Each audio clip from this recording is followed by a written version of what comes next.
चाहे ये अरविंद केजरीवाल जी की गिरफ्तारी हो, उससे पहले मनीष सिसोदिया जी की गिरफ्तारी हो, संजय सिंह जी की गिरफ्तारी हो, सत्येंद्र जैन जी की गिरफ्तारी हो, किसी भी गिरफ्तारी का किसी भी जांच से कोई लेना देना नहीं है।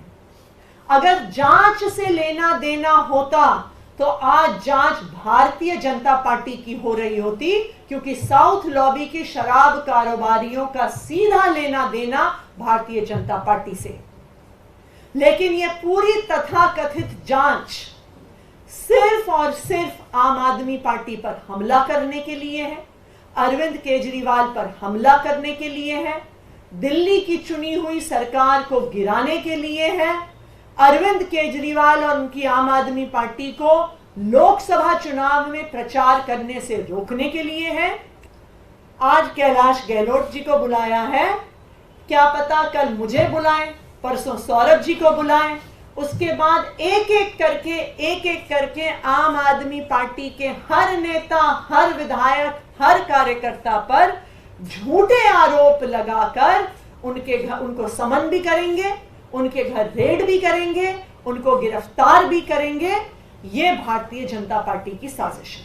मैम, क्या आप इसको देख रहे हैं प्रेसिडेंशियल रूल लगाने की कहीं इसमें कोई कॉन्स्पिरेसी हो? जो ये पूरा घटनाक्रम है, जिस तरीके से अरविंद केजरीवाल जी को गिरफ्तार किया गया है, ये दिल्ली की चुनी हुई सरकार को गिराने की एक साजिश है। प्रधानमंत्री नरेंद्र मोदी जी ने, उनकी पार्टी भारतीय जनता पार्टी ने ये देख लिया है कि वो कितनी भी कोशिश कर लें, वो दिल्ली में अरविंद केजरीवाल को हरा नहीं सकते।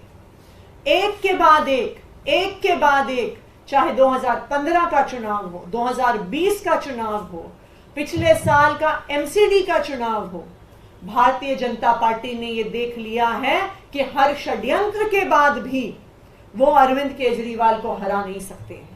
और इसीलिए वो पिछले दरवाजे से, चोर दरवाजे से साजिश कर रहे हैं कि अरविंद केजरीवाल की सरकार को गिराया जाए।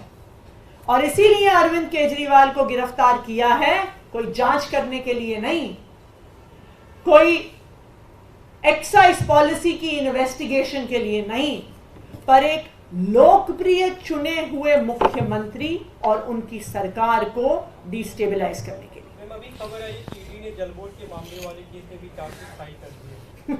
मैंने तो आपको कहा ही कि आज कैलाश गहलोत जी को बुलाया है, कल मुझे बुलाएंगे, परसों सौरभ जी को बुलाएंगे, उसके बाद हमारे पंकज गुप्ता जी को बुलाएंगे। एक एक करके आम आदमी पार्टी के हर नेता को समन भी किया जाएगा, चार्जशीट भी किया जाएगा, गिरफ्तार भी किया जाएगा। लेकिन मैं भारतीय जनता पार्टी को यह बता दूं कि हम आपकी धमकियों से डरने वाले नहीं हैं। हम जेल जाने से नहीं डरते, तुम हमें फांसी पे टांग लो, हम उससे भी नहीं डरते। आम आदमी पार्टी का हर नेता, हर कार्यकर्ता अपनी आखिरी सांस तक इस देश के संविधान के लिए, इस देश में लोकतंत्र को बचाने के लिए लड़ता रहेगा। एक आखिरी सवाल है, कांग्रेस